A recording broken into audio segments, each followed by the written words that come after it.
Well, ladies and gentlemen, good afternoon. Thank you very much for coming.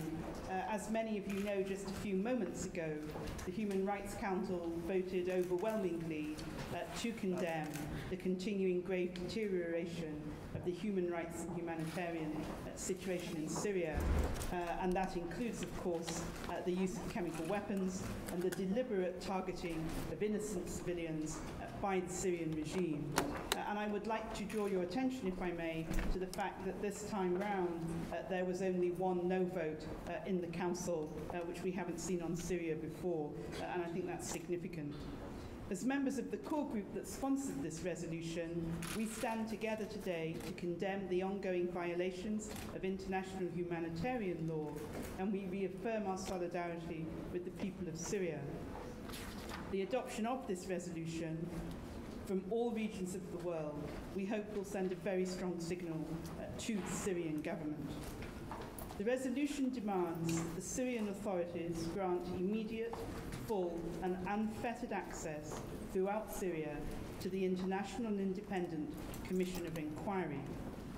The work of the Commission is instrumental to document the crimes, to collect evidence and identify those who are responsible.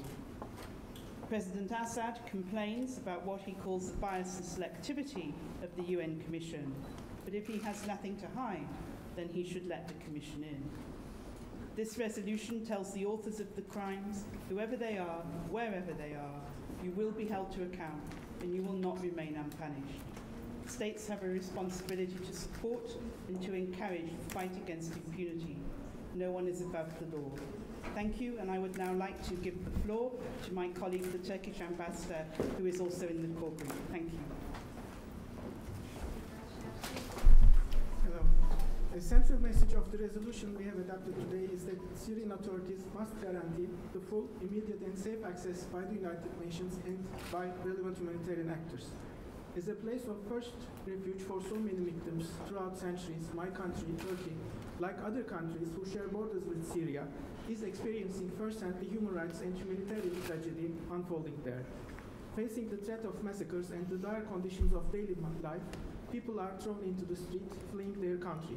More than 7 million refugees and IDPs are in need of humanitarian assistance. My own country is host to nearly 600,000 refugees. In this context, the resolution urges the international community to provide financial support to enable the host countries to respond to this humanitarian calamity of the 21st century. The 4 countries bordering Syria face similar problems when it comes to the influx of Syrians fleeing this violence. Let me remind you that recently, 5 UN agencies dealing with the human costs of this tragedy published an appeal, which they started with the word enough, enough. It is really enough. The voice of suffering in Syria must be heard. Let me turn the floor over to my French colleague. Bonjour. L'adoption de cette résolution par le Conseil des droits de l'homme aujourd'hui à une très forte majorité montre une fois de plus l'isolement du régime de Damas et la réprobation de la communauté internationale devant l'ampleur des violations des droits de l'homme en Syrie.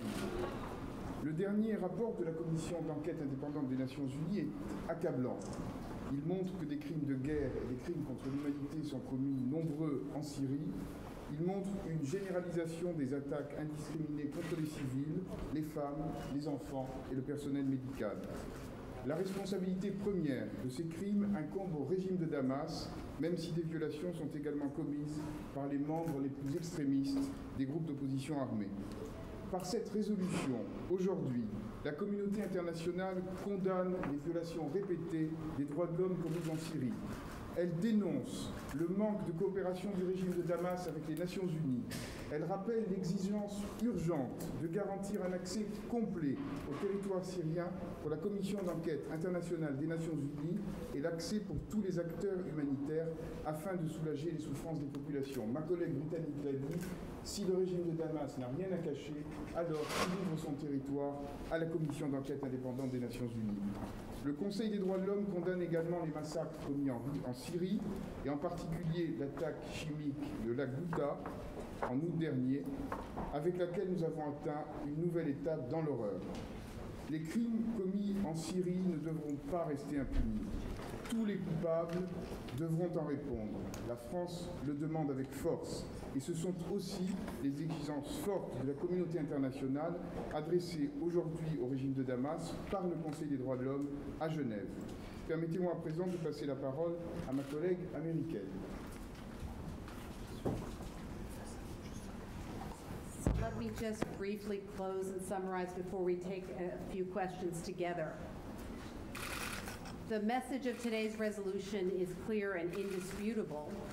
The international community is unified in demanding immediate, safe, and unfettered access for the Syria Commission of Inquiry to investigate the serious allegations of war crimes and crimes against humanity, including the use of chemical weapons, which the UN report confirmed unequivocally.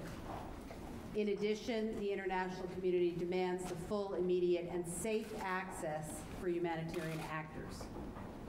As President Obama has made clear in New York, the United States' goals in Syria are focused, first, on the well-being of the Syrian people, second, on the stability of Syria's neighbors, third, on the elimination of chemical weapons, and fourth, on ensuring that Syria does not become a safe haven for terrorists. These goals are shared by all of our partners here and, in fact, by the entire international community. The course of events in Syria defies any sense of morality and human decency and has shocked the conscience of the world. For more than 2 years, the Assad regime has turned the full force of its firepower against the Syrian people.